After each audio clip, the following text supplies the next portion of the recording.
Beliau Asnawi sudah hadir dan kajian segera dimulai insyaallah.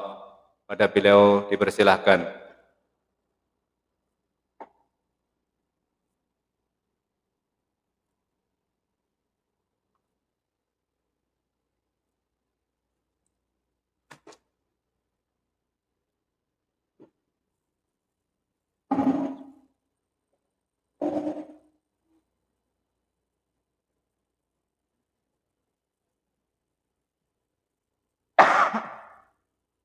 Bismillahirrahmanirrahim. Assalamualaikum warahmatullahi wabarakatuh.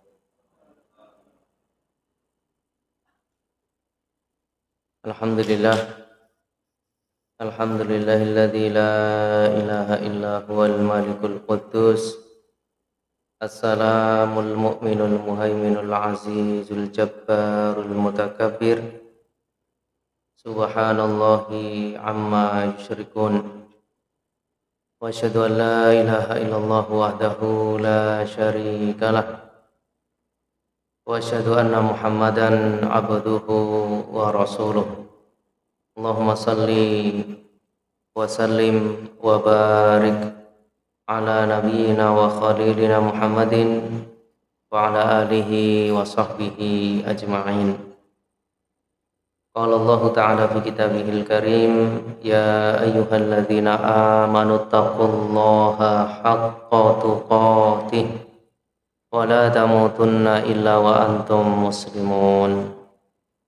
Allahumma anfa'na bima 'allamtana wa 'allimna ma yanfa'una wa la 'ilma lana illa ma 'allamtana innaka antal alimul hakim. Amma ba'du.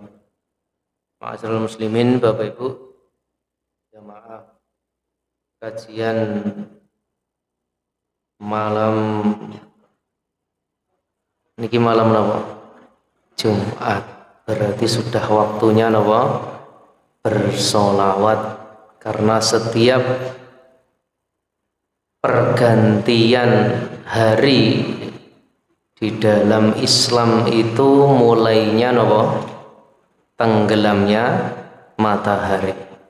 Maka mari kita awali majelis ilmu kita dengan bersyukur, menghadirkan rasa syukur di dalam hati serta memuja dan memuji Allah Subhanahu wa taala.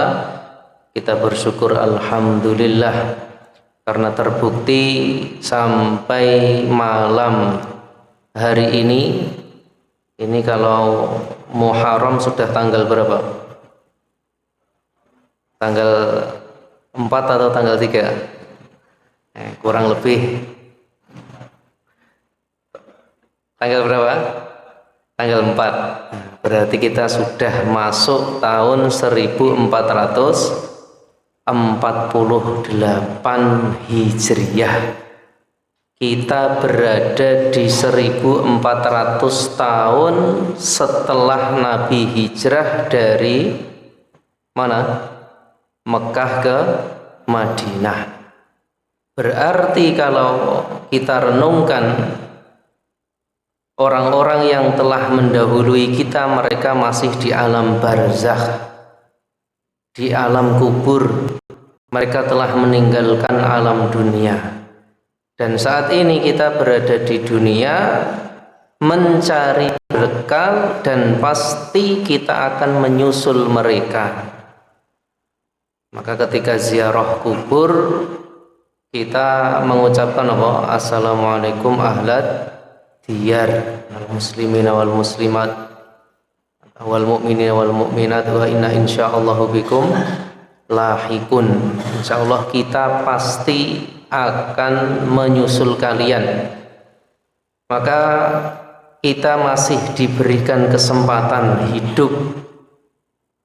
Maka ketika kita sujud, hadirkan rasa syukur karena kita sudah mewujudkan tujuan hidup kita di dunia, yaitu untuk beribadah. Ketika kita ngaji, ketika kita berzikir, atau hadirnya hati ketika bekerja niatnya untuk ibadah dan seterusnya, maka dengan kita bersyukur semoga Allah menjaga nikmat iman Islam, kesehatan serta berbagai macam nikmat yang sudah dan terus Allah berikan. Dan kita berharap la in syakartum la azidannakum, kalau kalian bersyukur niscaya akan aku tambah nikmatku untuk kalian. Maka kita sudah masuk hari Jumat. Mari kita hitung dengan jari jemari kita, atau mungkin dengan menghitung alat-alat hitung sehingga kita bisa tahu. Tidak mengapa jenengan memakai tasbih, memang ada perbedaan pendapat. Tapi kalau niatnya untuk mengetahui banyaknya zikir yang kita ucapkan, maka tidak mengapa, yang penting tidak disertai riya, sombong. Ini bersolawat setiap hari Jumat ini. Memang kalau jenengan lihat ada perbedaan pendapat terkait tasbih, penggunaan tasbih. Kemudian ketika kita memperbanyak solawat kepada Rasulullah, maka tentu ini juga termasuk wujud syukur kita kepada Allah. Karena melalui perantara beliau kita bisa mengenal Islam yang indah ini. Kita bisa tahu siapa pencipta kita, tujuan hidup kita, cara beribadah yang benar. Kita bisa mendengar firman Allah pencipta langit dan bumi. Kita bisa mempelajarinya, maka hendaknya kita perbanyak sholawat serta salam di hari Jumat, karena ini adalah waktu yang istimewa. Dan kita terus diingatkan, innallaha wa malaikatahu yusholluna 'alan nabi ya ayyuhalladzina amanu shollu. Sesungguhnya Allah dan para malaikatnya mereka bersolawat. Allah memberikan rahmatnya untuk nabinya. Wahai orang-orang yang beriman, shollu, bersolawatlah untuknya, alaihi wasallimu taslima. Maka kalau kita tidak memperbanyak solawat, rugi kita. Di dalam sebuah riwayat disebutkan aqrabu minni manzilatan. Siapa yang paling banyak solawatnya nanti kedudukannya paling dekat denganku. Maka masyaallah muslimin rahimani wa rahimakumullah, kami mengingatkan kepada diri kami pribadi dan juga jamaah sekalian untuk memperbanyak solawat, terlebih ketika sudah masuk hari Jumat maghrib, berarti Kamis ini sudah terhitung Jumat. Ini pergantian kalender hijriah di dalam agama kita. Kita lanjutkan dengan memohon pertolongan kepada Allah Subhanahu wa taala, dan mari kita ikhlaskan niat di dalam mencari ilmu sebagaimana yang sudah kita buka pada pertemuan sebelumnya, pekan ketiga bulan lalu, bahwa buku ini sebetulnya adalah isi ceramah yang disampaikan oleh Syekh Abdul Muhsin bin Hamad Al-Abad Al-Badr. Jenengan buka halaman 2. Muhadharatun alqaha abrul hatifi Abdul Muhsin bin Hamdin Al-Abad Al-Badr fi jam'iyatin islamiyatin fi Amerika. Jadi kajiannya melalui telepon.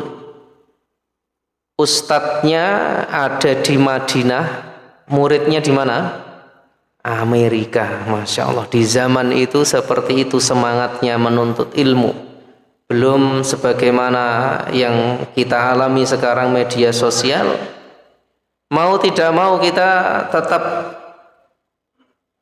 merasakan perbedaan, nyimak ngaji di rumah melalui HP, televisi, laptop dan seterusnya dengan hadir seperti ini. Karena janjinya kalau di masjid itu ada 4 keutamaan. Majtama qaumun fi baitin min buyutillah, barang siapa yang atau tidaklah berkumpul suatu kaum di salah satu rumah dari rumah-rumah Allah, yatsluna kitaballah, membaca Al-Quran, wa yatadarasunahu bainahum, saling mempelajari Al-Quran, mempelajari agama Islam ini.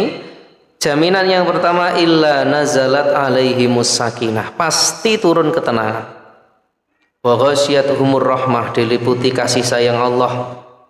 Wa haffathumul malaikah, yang ketiga malaikat juga turut hadir. Di sebuah riwayat disebutkan mereka bertumpuk-tumpuk sampai langit dunia.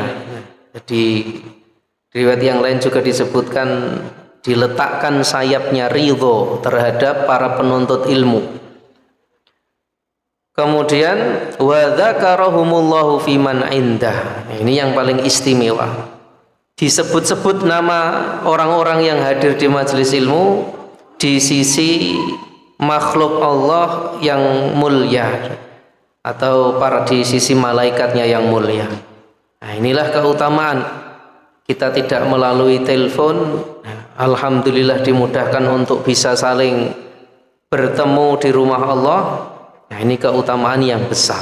Nah, jangan lihat beliau membuka sebagaimana setiap kajian dibuka dengan memuji Allah Subhanahu wa taala, kemudian mempersaksikan bahwa tidak ada Tuhan yang berhak disembah kecuali Allah.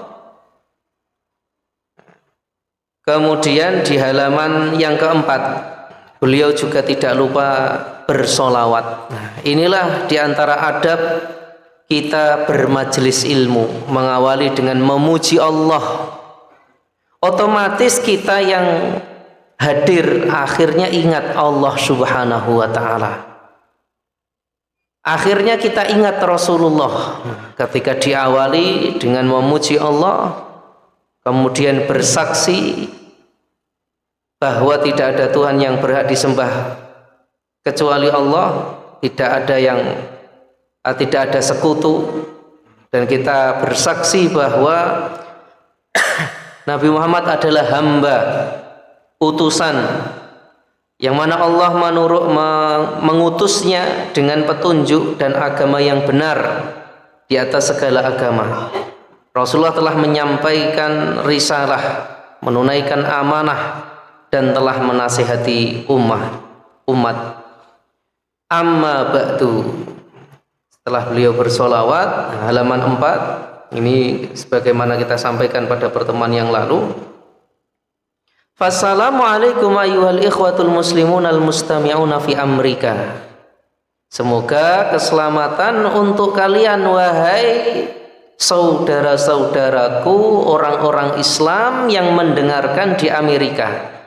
Warahmatullah, semoga kasih sayang Allah juga tercurah untuk kalian. Begitu juga wabarakatuh, keberkahan. Alhamdulillah, kita ngaji niku akhirnya dijelaskan dan dibiasakan dan terbiasa. Jenengan setiap ketemu baru datang ke masjid ini, assalamualaikum, waalaikumsalam. Kalau bisa lengkap, assalamualaikum warahmatullahi, itu 2. Rasulullah pernah di dalam sebuah riwayat disebutkan ketika ada yang mengucapkan assalamualaikum, ini dapat 10. Assalamualaikum warahmatullahi 20. Assalamualaikum warahmatullahi wabarakatuh berapa? 30. Alhamdulillah, yang mana salam ini sudah sangat jarang kita lihat di masyarakat. Kalau jenengan papasan di desanya masing-masing, saya yakin itu jenengan ketika mengucapkan salam, assalamualaikum, jawabannya pripun? Monggo. Bayangkan itu, didoakan salam itu bukan kok dibales kita dapat doa, malah monggo gitu. Ini nikmat Bapak Ibu rahimani wa rahimakumullah. Jenengan mungkin juga tidak merenungkan kita sholat berjamaah 5 waktu sehari, imamnya mengucapkan ketika di akhir salam di akhir sholat assalamualaikum warahmatullahi wabarakatuh. Sebelah kanan itu dapat doa semua, keselamatan, kasih sayang, keberkahan. Tapi nggih biasa saja karena tidak merenungkan arti salam itu. Maka mari kita hadirkan bahwa ini doa yang istimewa, bahkan ini di dalam Al-Qur'an salam ini. Tidak lupa orang Islam ketika membuka majelisnya dengan salam. Tapi terkadang kita merasa biasa saja karena saking seringnya. Jadi orang itu kalau sudah terlalu sering, sensitifnya sudah hilang. Tidak merasa kalau sholat tahajud itu hebat. Wah, saya bisa bangun malam ini hebat. Tapi kalau bangun subuh biasa aja. Padahal pahalanya sholat tahajud dengan sholat subuh besar mana? Sholat subuh. Wong sholat sunnahnya qobliyah saja lebih baik dari dunia, khairun minad dunya wa ma fiha. Jadi dua rakaat al-fajri sebelum subuh itu lebih baik daripada dunia dan seisinya, dan tidak akan bisa mengalahkan pahalanya puasa, ibadah sunnah bisa mengalahkan ibadah wajib, tidak akan bisa. Maka dari sini kita bisa mengambil pelajaran, beliau mendoakan keselamatan, rahmat, keberkahan untuk saudara-saudara Islam yang berada jauh di Amerika di tahun itu. Jenengan lihat itu di halaman 1 tahun 1423. Nah, kalau Masehi 2002 berarti berapa tahun yang lalu nih? 24 tahun yang lalu.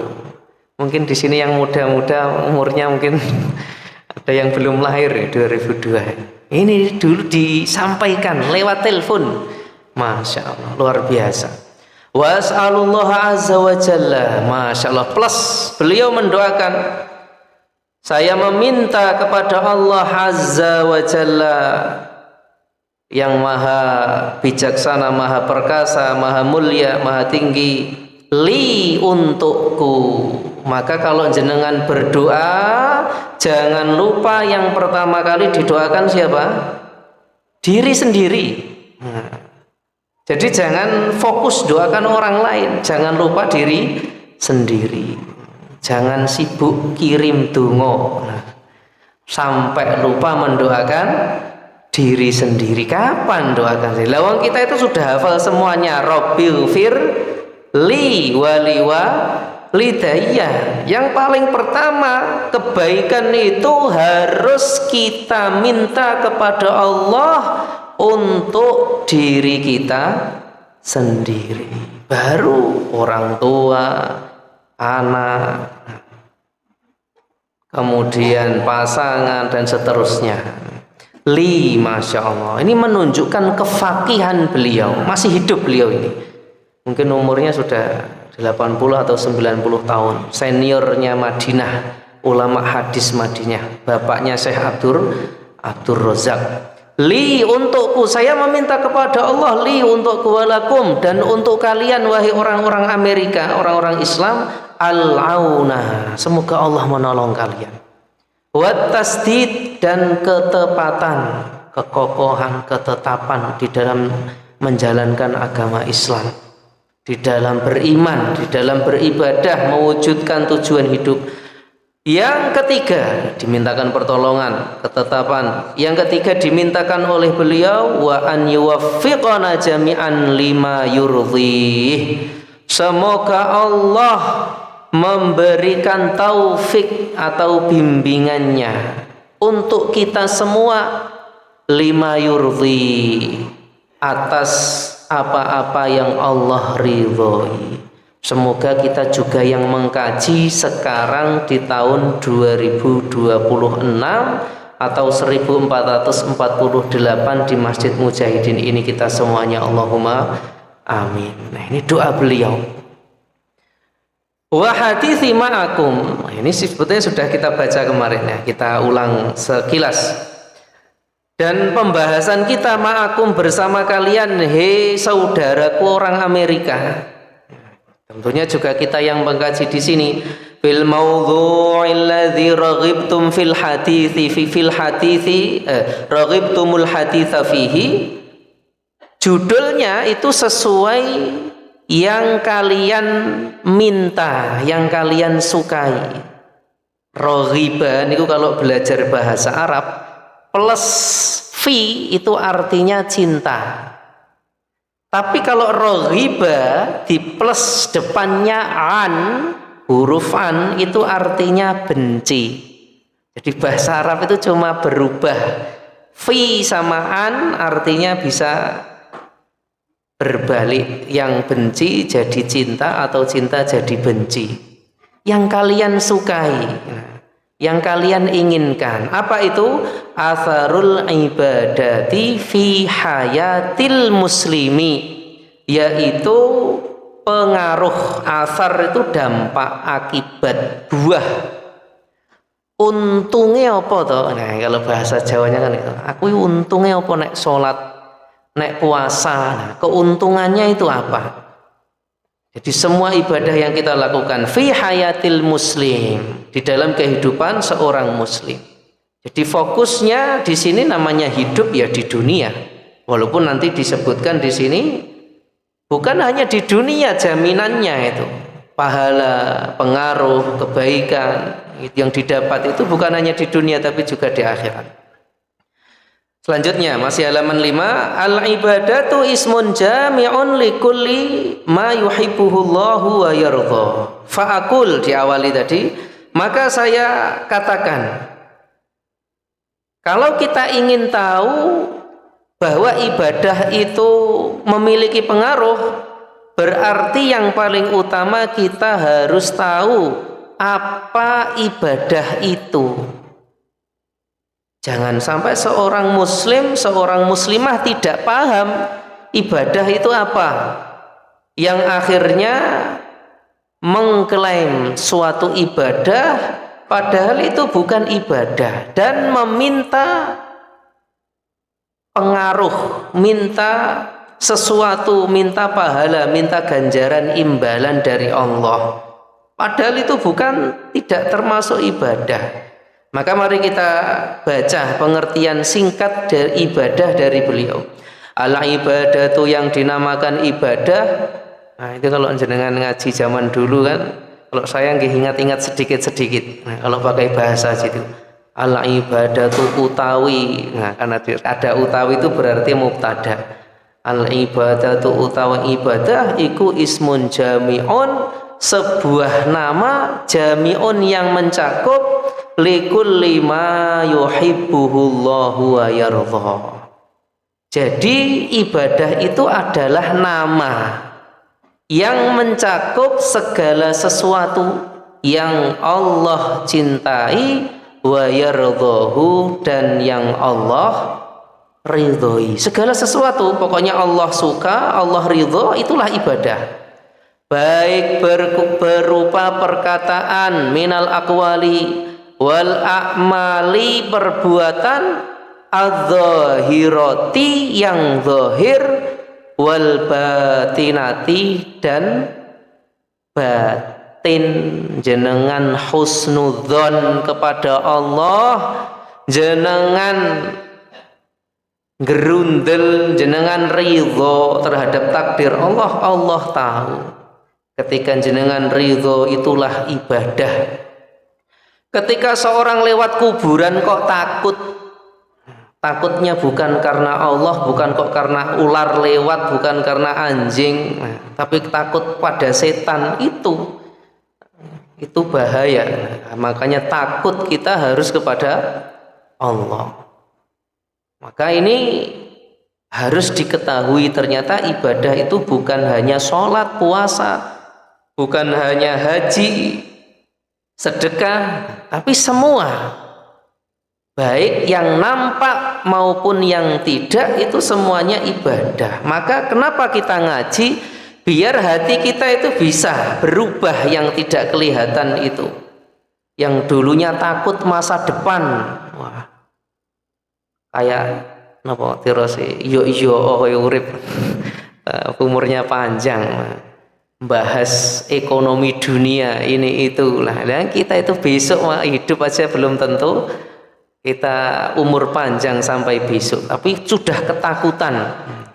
Maka ini yang perlu kita ketahui bersama tentang makna ibadah, sehingga kalau ada ibadah yang ternyata tidak Allah ridhoi, seorang bisa meninggalkan, tidak melaksanakan. Loh, kamu kok puasa? Puasa apa ini?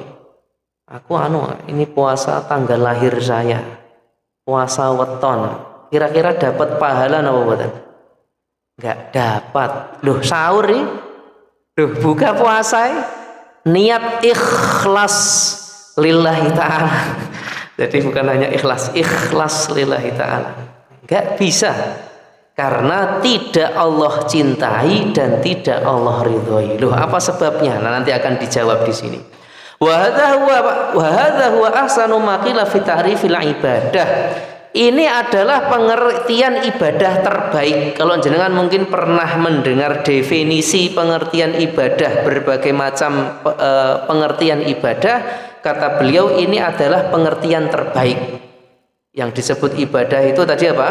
Semua hal, semua nama yang Allah sukai dan Allah ridhoi, baik berupa perkataan, perbuatan maupun yang ada di dalam hati.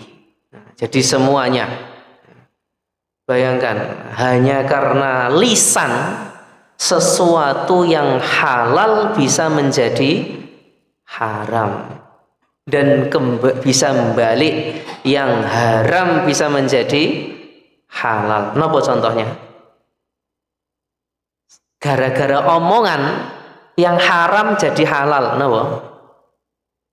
Nikah, gitu. Cuma mengatakan saya terima nikahnya, loh. Itu awalnya haram jadi halal. Saya seumur hidup menyaksikan orang nikah siri itu sekali. Baru pertama itu disuruh jadi saksi. Jadi apa namanya, Masya Allah, bapaknya sampai mau nangis. Memang acaranya pernikahan resminya itu tinggal sepekan lagi, tapi dinikahkan terlebih dahulu biar tidak terjadi fitnah. Masya Allah, itu kita renungkan. Hanya karena kalimat yang diucapkan mungkin nggak sampai 2 menit atau 1 menit, yang haram jadi halal. Biasanya salaman nggak mau, nah ini nggak terima salaman. Nah itu sudah halal semuanya. Dan bisa sebaliknya, talak yang awalnya halal jadi haram. Nah ini semua. Nah, bukan hanya yang dilakukan kasat mata, juga yang diucapkan itu termasuk ibadah. Walil ibadati ahamiyatun uzma. Dan ibadah itu halaman 5, kalau terjemahnya halaman 6. Ibadah itu memiliki kedudukan yang agung. Wa dzalika annallaha azza wa jalla khalaqal khalqa. Jadi kita harus tahu kenapa kok ada manusia di muka bumi ini. Ya ini karena tujuannya untuk ibadah. Bahkan di antara keutamaan atau kedudukan la ilaha illallah, kalau kita belajar adanya langit dan bumi ini ada, itu ya karena ibadah. Jangan kira jenengan langit diciptakan oleh Allah, bumi dihamparkan, disediakan oksigen, disediakan air, jenengan bisa bercocok tanam, orang bisa berdagang dengan hasil tanaman itu dan seterusnya. Itu tujuan utamanya adalah ibadah. Allah menciptakan makhluk itu semuanya, kita juga makhluk. Wa arsalar rusula, gara-gara ibadah ini atau karena sebab ibadah ini Allah mengutus para rasul, bukan satu persatu diutus. Ketika manusia menyimpang di zaman Nabi Adam sampai Nabi Nuh tidak ada, karena mereka semuanya mentauhidkan Allah. Pertama kali terjadi kesyirikan di zamannya Nabi Nuh. Kita semuanya insya Allah sudah pernah mempelajari sejarahnya. Kemudian diutus lagi berikutnya sampai Rasul yang terakhir, yaitu Nabi kita Muhammad Sallallahu Alaihi Wasallam. Wa anzalal kutuba, sebab ibadah pula Allah menurunkan beberapa kitab dari langit, disebut kitab samawi, kitab dari langit. Zabur, Injil, Taurat, terakhir Al-Quran, itu semua tujuannya adalah karena ibadah. Ini dijelaskan kepada orang-orang Amerika. Ibadah itu sesuatu yang uzma, agung. lil amri bi'ibadatihi, tidak lain itu semuanya tujuannya adalah diperintah agar beribadah, wan nahyi an ibadati ghairihi, dilarang untuk beribadah kepada selain Allah. Faqala subhanahu wa ta'ala, beliau membawakan dalil. Inilah ciri khas ahlu sunnah, ketika berbicara pasti didasari dengan dalil. Apa toh dalilnya? Bahwa manusia dan jin ini diciptakan untuk beribadah. Enggak, untuk kalau ada manusia dan jin, kalau nggak ada buminya, nggak ada langitnya, nggak ada oksigennya, ya nggak bisa hidup manusia ini. Maka tidaklah aku ciptakan jin dan manusia, melainkan tujuannya adalah liya'budun. Wa ma khalaqatul jinna wal insa illa liya'budun. Ayat yang sering kita dengar, kita baca, surat Az-Zariyat ayat berapa? 56. Jangan kalau lanjutkan ayatnya ini luar biasa. Wa ma khalaqatul jinna wal insa illa liya'budun. Ma uridu minhum min rizqi wa ma uridu ayyut'imun. Innallaha huwar razzaq dzul quwwatil matin. Tidaklah aku ciptakan jin dan manusia kecuali untuk beribadah kepadaku. Saya tidak menginginkan rizki, saya enggak butuh rizki dari kalian. Wa ma uridu an yut'imun, saya juga enggak mau, kata Allah, kalian itu memberi makan kepada saya. Enggak. Allah enggak butuh kita. Justru kitalah yang butuh kepada Allah. Innallaha huwar razzaq dzul quwwatil matin. Di ayat setelahnya Allah menegaskan sesungguhnya Allah lah pemberi rezeki. Rezeki kita itu baik yang jadi petani di pasar, berdagang, atau mungkin jadi pegawai, semuanya itu Ar-Razzaq, Allah lah yang memberi rezeki. Jadi jangan hanya menganggap rezeki itu hanya dari langit kemudian hujan turun berarti hanya Pak Tani saja, oh yang dagang, yang jadi pegawai, tidak. Kira-kira di dunia ini kalau nggak ada petani manusia bisa hidup? No? Nggak bisa. Kalau nggak ada air nggak akan hidup manusia itu. Maka inilah tujuan hidup manusia, yaitu untuk beribadah. Begitu juga bangsa jin. Disebutkan di dalam tafsirnya, maksudnya liya'budun itu adalah liwahidun, untuk mengesahkan Allah. Jangan berbuat kesyirikan, jangan beribadah kepada selain Allah. Jangan beribadah kecuali melalui syariat yang telah Rasulullah bawa. Makanya kalau ada orang puasa weton tadi, puasa pati geni, puasa mutih, apalagi 100% tidak diterima. Loh ikhlas, loh sahur, loh buka, tidak diterima. Karena nanti akan disebutkan, dijelaskan bahwa ada syaratnya ibadah itu diterima. Enggak bisa kita ngarang. Nah, jenengan kalau ingat tentang kisahnya sahabat, kalau tidak salah pamannya sahabat Al-Bara' bin Azib itu nyembelih hewan kurbannya sebelum sholat Idul Adha. Diterima? Tidak. Ikhlas. Hanya karena menyelisihi waktu. Bukti lain bahwa ada orang sholat cepat, kata Nabi, sholli fa innaka lam tusolli, sampai 3 kali. Berarti kalau 2 rakaat 6 rakaat.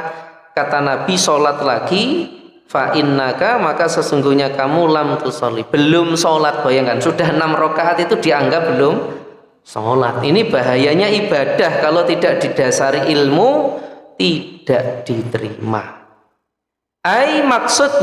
Maksud ayat di atas, khalaqahumullahu li amrihim, Allah menciptakan mereka untuk memerintahkan mereka bi'ibadatihi, yaitu mengibadahi Allah, menyembah Allah. Wa nahyihim, melarang mereka an maksiatihi, dari bermaksiat kepadanya. Wa qala subhanahu wa ta'ala, beliau membawakan dalilnya lagi. Walaqad ba'atsna fi kulli ummatin rasulan, sungguh walaqad kami telah mengutus fi kulli ummatin pada setiap umat rasulan, seorang rasul, ani'budullah, tidak lain diwahyukan kepada rasul tersebut agar menyembah Allah, wajtanibut taghut, dan menjauhi at-taghut. Jadi sesembahan selain Allah itu disebut taghut, dan sesembahan selain Allah itu dibagi dua. Yang pertama berakal, yang kedua tidak berakal. Yang berakal manusia ada yang disembah. Yang tidak berakal mungkin patung, pohon, sapi. Bahkan di antara manusia juga ada yang menyembah malaikat. Dan sesembahan selain Allah itu juga dibagi dua. Ada yang ridho disembah dan ada yang tidak ridho. Nabi Isa gak ridho disembah, apalagi malaikat juga tidak mau disembah. Tetapi ada yang ridho disembah, seperti siapa?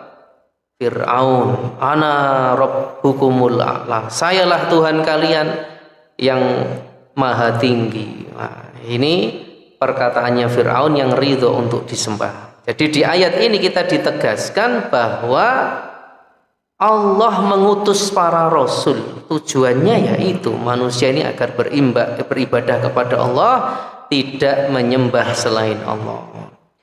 Beliau membawakan dalil yang lain dari Al-Quran tentang tujuan keberadaan kita di muka bumi ini. Halaman 7.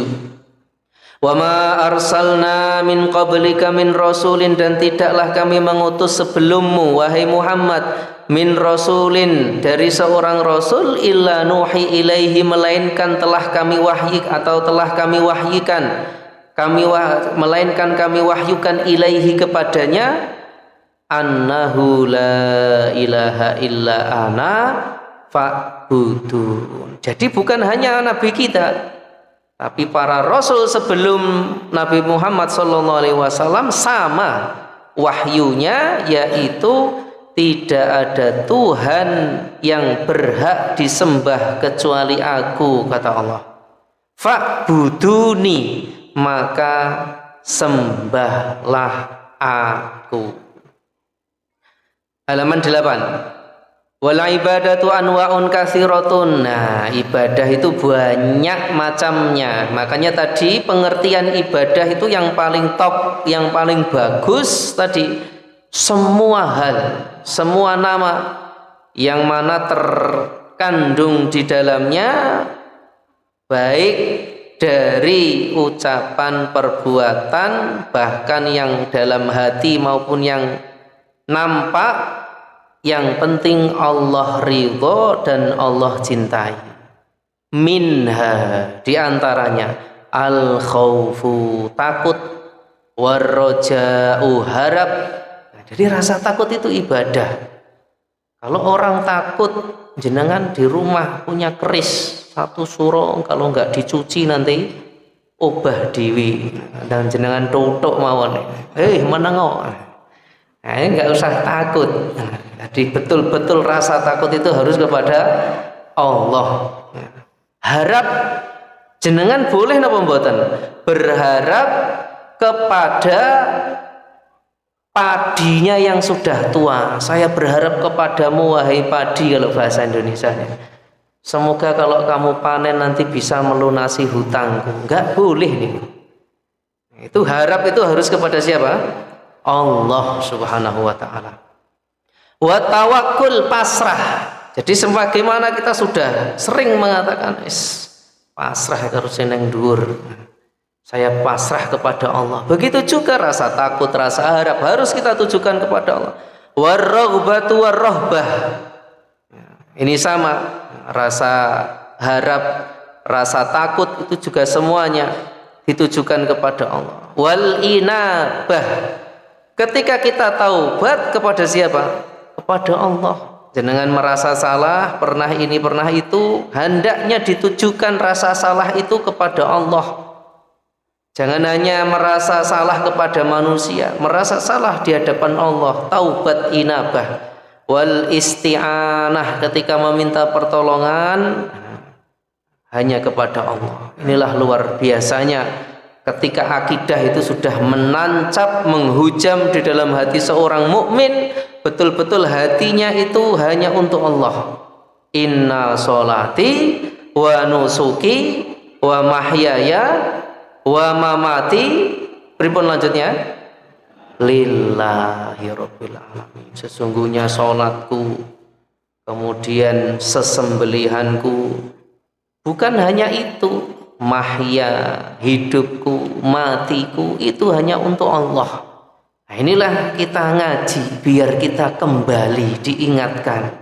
Ketika ada masalah, isti'anah, minta pertolongan kepada Allah, sebagaimana sehari minimal kita bacanya 17 kali. Iyyaka na'budu wa iyyaka nasta'in, hanya kepadamu ya Allah kami menyembah dan hanya kepadamu ya Allah nasta'in, kami meminta pertolongan. Pokoknya kalau jenengan sudah sidik-sidik minta kepada Allah, sidik-sidik minta kepada Allah, berarti jenengan ngajinya berhasil. Itu bukti itu. Contoh, jenengan bangun tidur langsung mengucapkan alhamdulillah, langsung ingat Allah. Bayangkan itu nikmat luar biasa. Mau tidur itu bismikallahumma, dengan menyebut namamu, semua ingat Allah. Jenengan mau makan apa? Bismillah. Setelah makan, alhamdulillah. Saya dulu ngaji nih, ketika seperti jenengan mendengarkan, lihat ustadznya ambil air minum terus bismillah, kan kelihatan mulutnya. Itu saya kagum sekali dulu. Kok iling ya? Kadang kita itu loh makan minum kan bablas saja, tapi ternyata setelah ngaji itu kayak diingatkan gitu. Jenengan tadi mau keluar rumah pripun, berdoa napa mboten? Bismillahi tawakkaltu 'alallah la haula wala quwata illa billah. Luar biasa, itu berhasil berarti jenengan ngaji. Tapi kalau keluar rumah blunus saja. Nah, pas di masjid, oh iya aku kayak urung. Wah, ini mau masuk masjid pripun? Allahumma ftahli abwaaba rahmatik. Ya Allah, bukakanlah pintu rahmat. Jenengan jadi Pak Tani, sampun jebul napone tandurane. Jangan-jangan belum hafal doanya jenengan. Malah gak tahu, belum tahu malah. Bukan hanya belum hafal. Pripun doanya? Nabi ini sudah mengajarkan loh nih. Allahumma barik lana fi thimarina. Ya Allah, berilah keberkahan kepada buah kami. Masya Allah, diajarkan sampai takaran jenengan jadi pedagang itu diajarkan. Itu diantara lanjutan doanya, wa fi so'ina. Sok itu takaran kami. Maka kalau jenengan di pasar sudah ingat Allah, jadi petani ingat Allah, macul sambil istighfar, sambil tawakal, pasrah kepada Allah, saya yakin 100% itu ngajinya berhasil. Ketika berbuat dosa istighfar, Masya Allah, ini nikmat luar biasa. Mau naik motor, subhanalladzi sakhkhara lana, maha suci Allah, alladzi sakhkhara lana hadza, yang telah memudahkan kami, menundukkan kami, hadza, kendaraan ini, dan seterusnya. Berarti kita diingatkan oleh Allah, semua itu ibadah. Wal istighotsah, itu pas kepepet ingat Allah. Yang paling saya ingat kisah berkesan ini dari petani ini cerita. Beliau katanya ke Papua nih, nggak tahu bahasa Papua. Di sana itu tiba-tiba baru datang orang-orang suku pedalaman. Itu saya dapat cerita ini di Kalimantan. Beliau petani di Kalimantan. Tadi pas beliau dulu pernah merantau ke Papua. Tiba-tiba datang orang-orang asli Papua, hitam-hitam, nggak pakai baju itu, bawa panah. Nggak tahu ngomong apa, dia orang Jawa, langsung dipanah, mau dipanah itu ditaruh lehernya. Panah, ujung panah itu sudah di sini katanya. Beliau cerita, saya pas main ke rumah beliau dulu pas di Kalimantan. Pripun, apa yang terjadi? Katanya, saya pasrah tatas. Dengan itu kalau sampai merucut terus mancep leher loh, itu udah di sini. Katanya pasrah, apa yang terjadi? Busurnya patah. Beri puncak istighosah nih, jenengan kalau dengar kata-kata istighosah itu puncak kita kepepet, jenengan itu pasrah saja kepada Allah. Jadi wa may yatawakkal 'ala Allah fahuwa hasbuh. Kalau orang itu sudah pasrah kepada Allah akan mencukupi. Saya nggak mengira juga nih jawabannya, patah katanya busurnya. Dia itu nggak akhirnya datang tuan rumahnya diterjemahkan, mungkin ngobrolin salah paham itu. Dia nggak tahu apa-apa udah ditodong panah. Masya Allah. Itu diantara kisah yang menurut saya ya mengena di hati. Luar biasa pertolongan Allah. Wan nazar itu juga ibadah. Jangan nggak boleh. Saya kalau panen bagus saya nazar kepada Dewi Sri. Biasanya sajennya ndoknya 1, nanti tak tambah 2. Nggak boleh. Nazar itu kepada selain Allah. Harus untuk Allah. Wa ghairu dzalika min anwa'il ibadah. Dan yang lain-lain berbagai macam jenis ibadah ini hanya contoh. Nah, nanti di situ akan disebutkan di halaman 9. Kenapa kok kita sebutkan tadi puasa aneh-aneh itu kok nggak diterima? Karena syaratnya ibadah nomor 9 itu yang satu ikhlasul amal lillah, harus ikhlas. Halaman ke-10 wa tsani yang kedua tajridul mutabaati, murni ibadah itu harus sesuai sunnah Rasulullah. Enggak bisa. Apa pernah Rasulullah mengajarkan puasa mutih, ngerawat, pati geni, weton dan seterusnya? Tidak. Maka tegas kita berani mengatakan itu tidak diterima. Mau ikhlasnya sundul langit, mau itu sahur buka puasa, malah jenengan kalau merenungkan aneh itu. Karena kan itu biasanya untuk apa? Kesaktian kan? Itu mengharamkan apa yang Allah halalkan. Gini apa buatan? Katanya nggak boleh makan selain nasi loh. Ya kan berarti mengharamkan sayur, daging. Nah, itu kalau kita renungkan aneh itu puasanya. Makanya nggak heran kalau dia akhirnya dapat kesaktian dari setan. Bukan dari Allah. Itu pengaruh ibadahnya tidak dari Allah kalau sesuatu beribadah. Ada lagi aneh-aneh amalan itu. Baca ayat kursi syaratnya bajunya dilepas di tengah halaman jam 12 malam. Syarat dari mana? Nabi nggak pernah ngajarkan. Ada lagi yang mensyaratkan misalnya kalau mau baca ini itu jumlahnya 1111 kali. Wah, ini juga syarat-syarat dari mana? Nggak ada dari Rasulullah. Maka kalau kita sudah tahu pengertian ibadah dan kita tahu tujuan hidup kita untuk ibadah dan macam-macam ibadah, nanti akan beliau jelaskan ternyata ibadah yang memiliki pengaruh baik di dalam kehidupan kita itu juga punya SOP, syarat dan ketentuan yang berlaku. Nah, ada syarat diterimanya ibadah. Kemudian beliau nanti akan mencontohkan beberapa contoh ibadah yang diterima bahkan diingkari langsung di antara para sahabat. Nah, yang menentukan hitungan atau tata cara ibadah baru. Nah, itu baru dimulai pembahasannya sebetulnya nanti halaman 20. Nah, ini kan mumpung ada terjemahnya, jenengan kalau pengen baca biar paham. Nah, itu mulai pembahasannya sebetulnya halaman 20. Nah, sebelum itu semuanya adalah pendahuluan agar kita faham apa toh ibadah yang diterima, yang tidak, syaratnya apa, kemudian tadi pengertiannya apa, jenisnya apa. Mungkin ini yang bisa kita kaji pada kesempatan yang baik ini. Semoga bermanfaat. Ada kurang lebihnya kami mohon maaf. Semoga Allah Subhanahu wa taala senantiasa membimbing kita di atas ilmu, di atas cahaya dari Allah Subhanahu wa taala sehingga bisa beribadah dengan ibadah yang Allah cintai dan Allah ridhoi. Subhanakallahumma bihamdika asyhadu an la ilaha illa anta astaghfiruka wa atubu ilaik. Jazakallahu khairan wa barakallahu fikum. Assalamualaikum warahmatullahi wabarakatuh.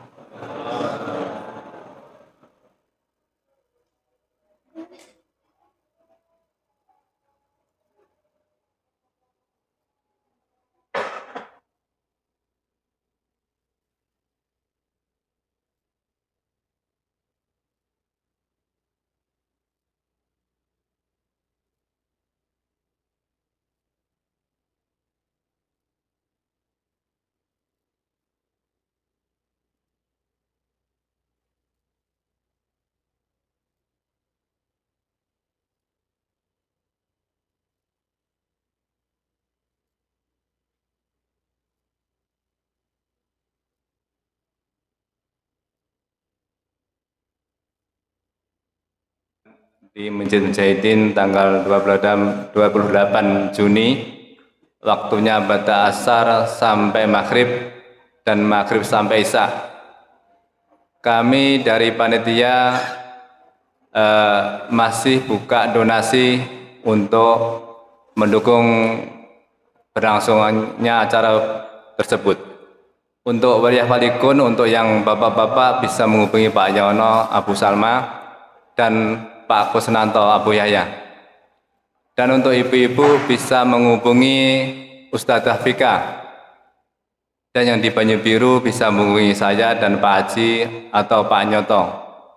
Jadi saya berharap mari kita dukung dakwah di pedesaan ini agar Islam berkembang lebih pesat. Mungkin dari saya cukup sekian. Assalamualaikum warahmatullahi wabarakatuh. Pak Haji, mau ada yang ditambah?